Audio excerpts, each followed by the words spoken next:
মাঝে মাঝে আমি আপনাদেরকে মানব সৃষ্টির কিছু বৈশিষ্ট্য বলে থাকি, যে মানুষের একটা বৈশিষ্ট্য এরকম, আরেকটা বৈশিষ্ট্য এরকম বলে থাকি না?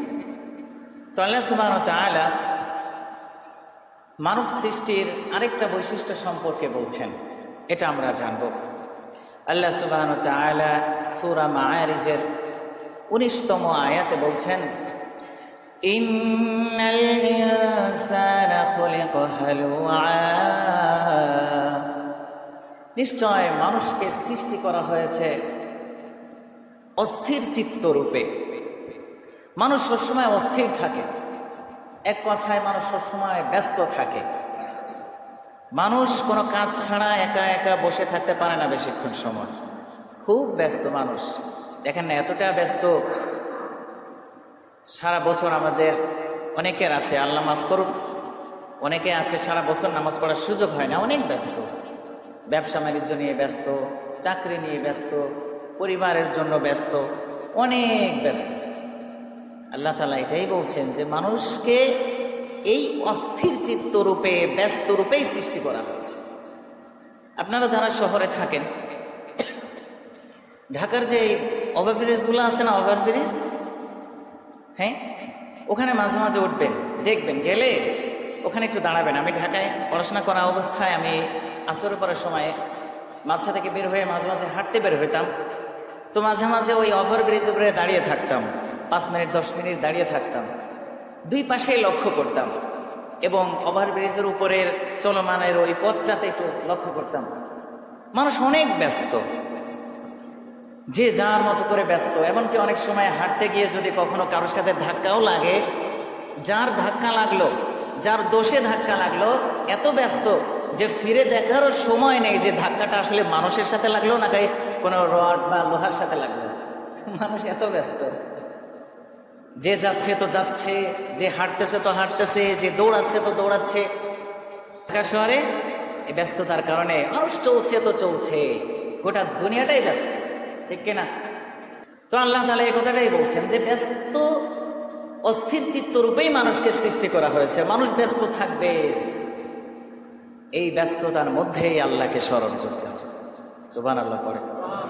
আল্লাহ সুবহানাহু ওয়া তাআলা সূরা ইনফিতারের মধ্যে বলেন, ইয়া আইয়ুহান নাসু মা গাররাকা বিরাব্বিকাল কারীম, ও হে লোক সকল, আমার বান্দারা, কোন জিনিস তোমাদেরকে তোমাদের সম্মানিত রবের ব্যাপারে ধোঁকায় ফেলে রেখেছে যে তোমরা তাকে স্মরণ করো না? এই পার্থিব জীবনের চাকচিক্য, জৌলস, এই ব্যস্ততাই কি তোমাদেরকে রবের থেকে দূরে রেখেছে? মসজিদে আসতে পারো না, তোমাদের রবকে 2টা সিজদা দিতে পারো না? কোন ব্যস্ততা তোমাদের, কোন জিনিস তোমাদেরকে ধোঁকায় ফেলে রেখেছে?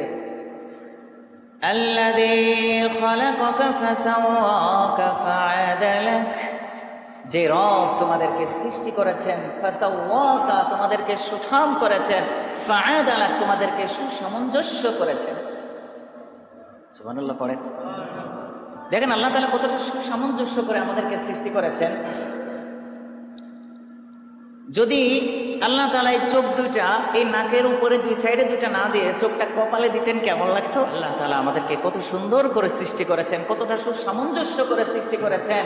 2টা চোখ যেখানে দিলে সুন্দর লাগবে সেখানেই দিয়েছেন, নাকটা যেখানে দিলে সুন্দর লাগবে সেখানেই দিয়েছেন, মুখটা যেখানে দিলে সুন্দর লাগবে সেখানেই দিয়েছেন। সুবহানাল্লাহ।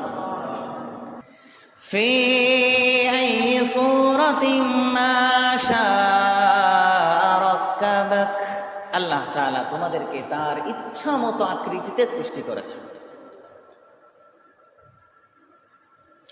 কাল্লা বাল তুকাযযিবুনা বিদ্দীন, আল্লাহ তাআলা বলছেন, এই যে আল্লাহ তাআলা তোমাদেরকে সৃষ্টি করেছেন, পৃথিবীতে আসছো, একটা সময় আবার আল্লাহ তাআলা ওপারে ডেকে নিবে, তখন আবার আল্লাহ তাআলা জীবিত করবেন। তোমরা ভেবো না যে আল্লাহ তাআলা তোমাদেরকে আবার জীবিত করবেন না, হিসাব নেবে না। বাল তুকাযযিবুনা বিদ্দীন, কিন্তু তোমরা তো দুনিয়ার বুকে থেকে আখিরাত দিবসকেই অস্বীকার করে বসো। ওয়া ইন্না আলাইকুম লাহাফিজিনা কিরামান কাতিবিন, আল্লাহ তাআলা বলছেন, এই ব্যস্ত করে তোমাদেরকে সৃষ্টি করেছি, এই ব্যস্ততা দেখিয়ে তোমরা আমার ইবাদত করছো না, অন্যায়গুলো করছো, আমার নাফরমানি করছো, নামাজ রোজা হজ যাকাতের ধার ধারছো না।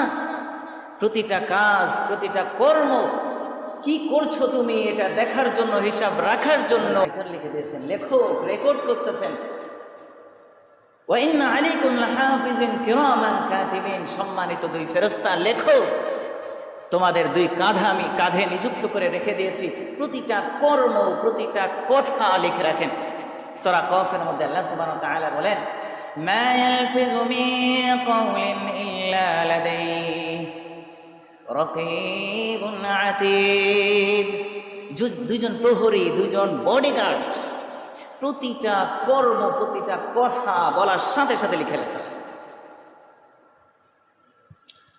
এই যে আমাদের দুই কাঁধে দুই ফেরেশতা আছে না, আমরা এমন একটা সময়, এমন একটা জামানা অতিক্রম করছি, যেই সময়টাতে এই বাম পাশের যে ফেরেশতা বেচারা অনেক লিখতে থাকে, অনেক কষ্ট করে, সারাটা দিন লিখতে থাকে। আমরা তো পাপী মানুষ, আমরা তো গুনাহ করি, করতেই থাকি। আমাদের সওয়াবের তুলনায়, নেকির তুলনায় পাপগুলোই আমরা বেশি করি, যার কারণে বাম পাশের ফেরেশতা সব সময় ব্যস্ত থাকে, লিখতেই থাকে। কিভাবে লেখে? আল্লাহ সুবহানাহু ওয়া তাআলা সূরা জিলজালের মধ্যে বলেন, ফামান ইয়ামাল মিসকালা যাররাতিন খায়রান ইয়ারাহ। যারা পরিমাণ কেউ যদি নেক আমল করে সেটাও লিখে রাখা হয়। ওয়া মান ইয়ামাল মিসকালা যাররাতিন শাররান ইয়ারাহ, এবং যারা পরিমাণ অন্যায় পাপ কর্ম যে করবে সেটাও লিখে রাখা হয়। এখন এই যে লিখে রাখে, প্রতিটা জিনিস লিখে রাখে, আখিরাতে তো এটার হিসেব হবে। এই মানুষ যখন তাদের এই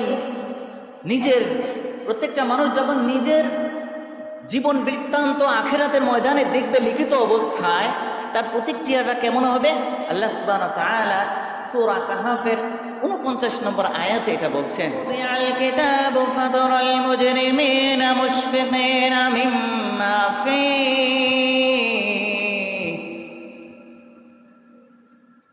আল্লাহ সুবহানাহু ওয়া তাআলা বলছেন, যখন তাদেরকে তাদের আমলনামাগুলো তাদের সামনে তুলে ধরা হবে, আপনি দেখবেন নবী ফাতারাল মুজরিমিনা মুশফিকিনা ফি, যারা অপরাধী তারা তাদের ওই আমলনামা নিয়ে শঙ্কিত থাকবে, ভীত সন্ত্রস্ত থাকবে, কি আছে, কি লেখা আছে, জান্নাতে যাব না জাহান্নামে যাব।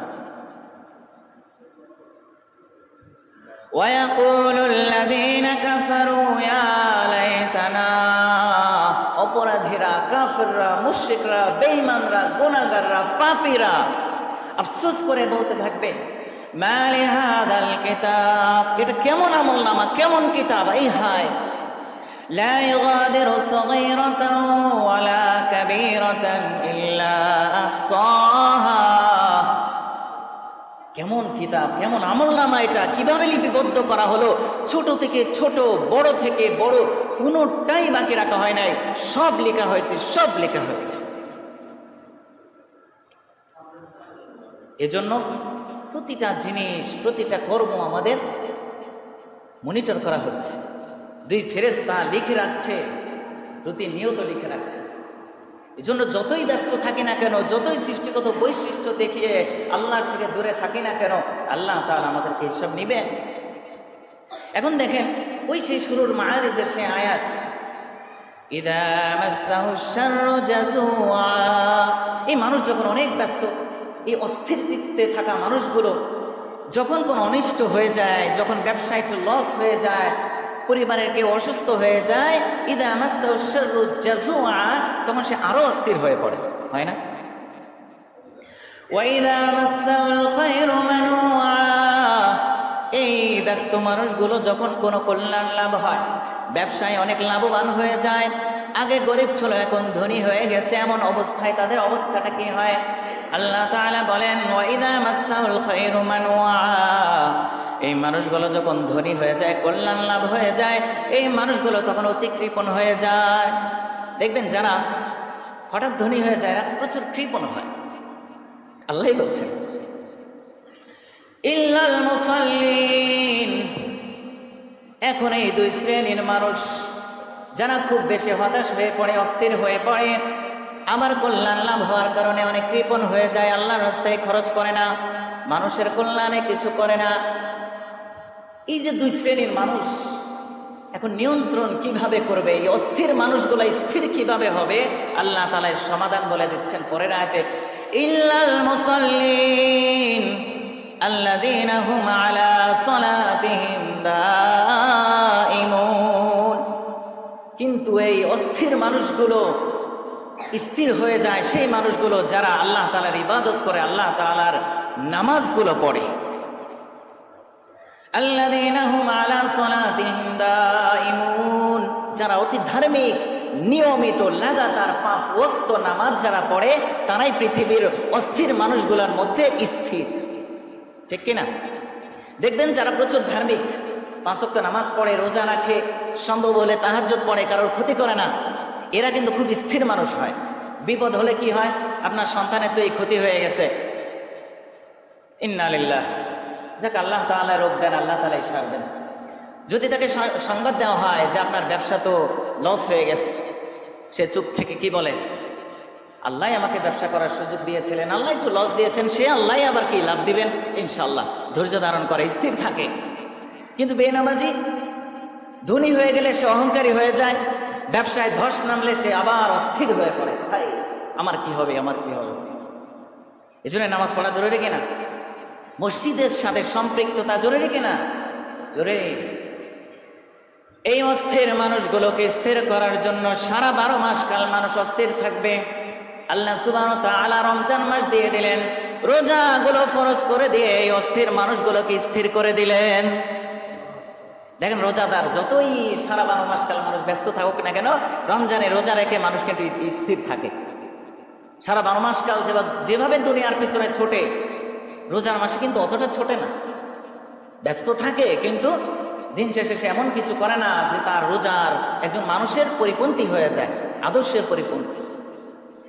এই রমজান মাসের রোজাগুলোর কারণে মানুষ স্থির হয়ে যায়, আল্লাহর সাথে সম্পর্ক হয়ে যায়।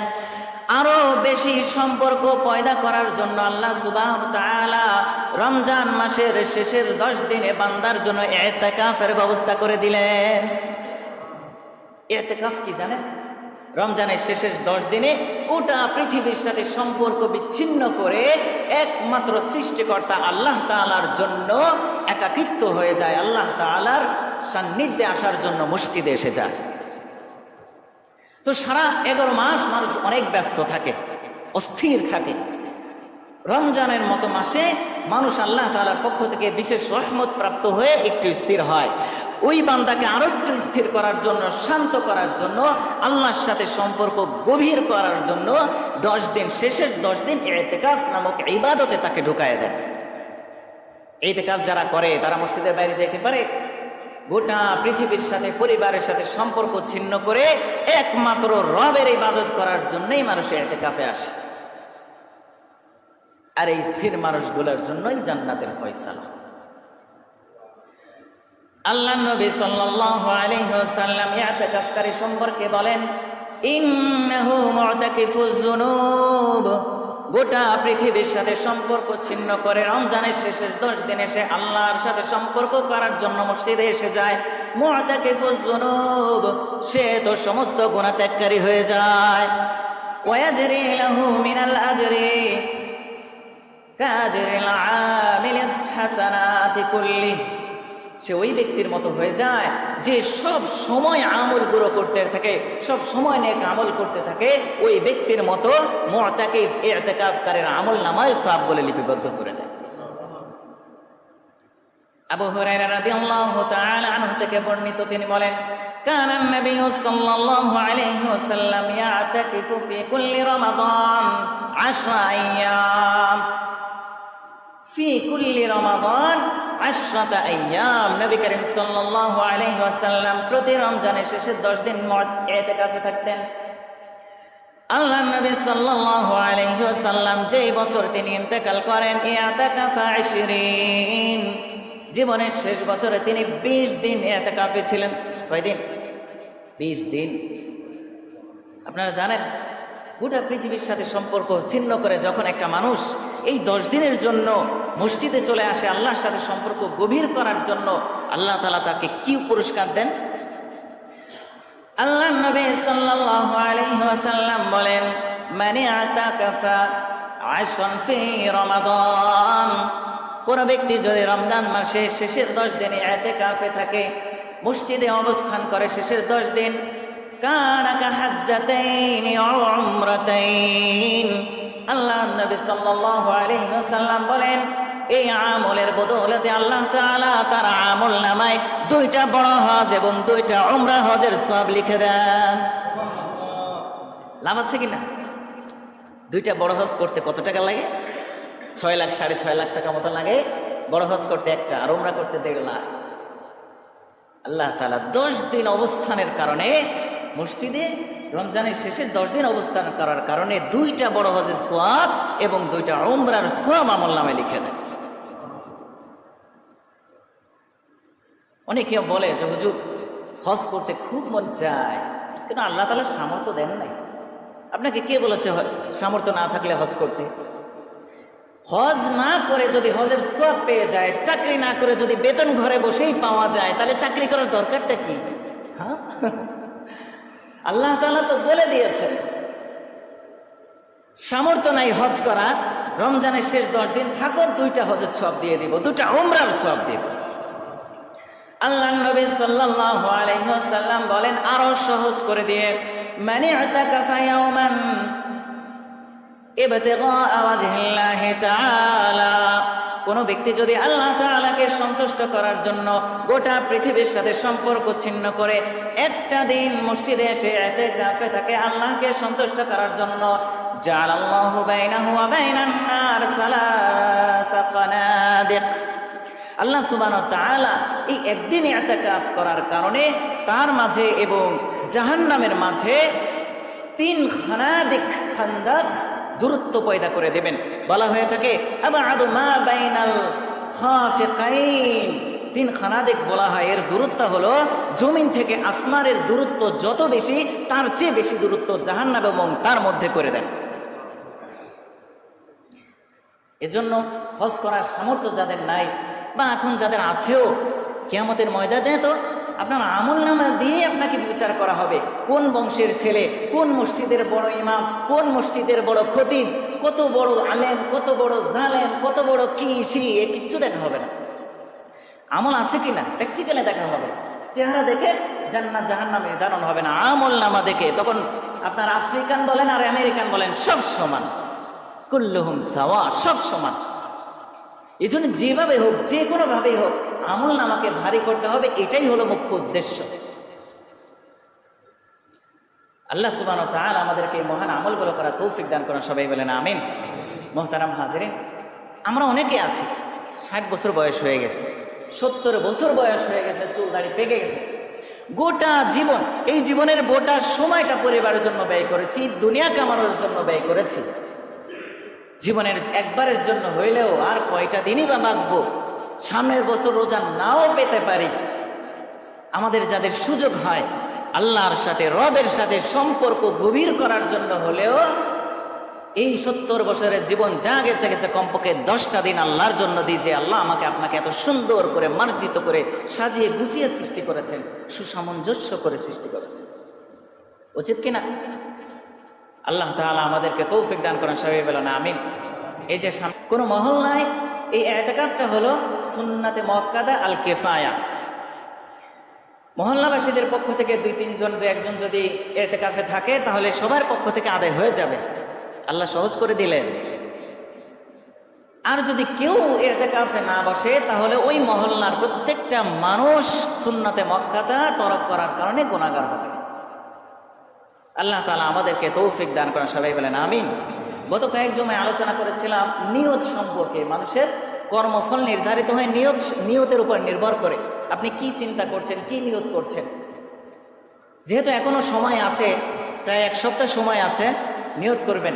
গোটা জীবন তো কেটে গেল দুনিয়ার জন্য, দুনিয়া কামাইতে কামাইতে, হ্যাঁ এই 10টা দিন দেখে আল্লাহর দিকে দেওয়া যায় কিনা আপনি নিয়ত করবেন পাকাপোক্তভাবে, আল্লাহ তাআলা ম্যানেজ করে দিবে। আপনি না থাকলেও সংসার চলবেই। আপনি মরে গেলে কি সংসারের সময় না খেয়ে থাকবে? আমি আপনি মরে গেলে সংসার, পরিবার, পরিজন, স্ত্রী, সন্তান চলবেই যে কোনোভাবে। আপনি মরে গেলেও চলবে। দুনিয়াতে মাঝে মাঝে একটু সংসার, পরিবার থেকে বিচ্ছিন্ন হয়ে দেখেন, আপনাকে ছাড়া তারা চলতে পারবে।